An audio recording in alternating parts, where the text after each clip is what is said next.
kas liečia kompensaciją įsirengiant valyklas vietinės, tai visi regionai, visi rajonai Lietuvoje dabar labai plačiai tą deklaruoja, kad gali suteikti kompensacijas įsirengiant, tik visur yra skirtingi reikalavimai. Tai labai pabrėžiu, kad kiekvienam regione su kiekvienu vadybininku bandykit išsiaiškinti, kokios sąlygos, kokios pinigų sumos grąžinamos ir per kiek laiką grąžinama. Tas ir labai akcentuojama ir svarbu.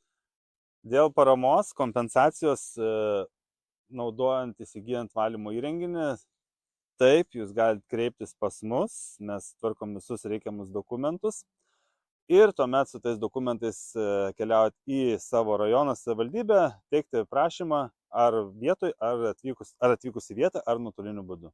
Dokumentus pilnai sutvarkom, paruošiam kompensacijai gauti.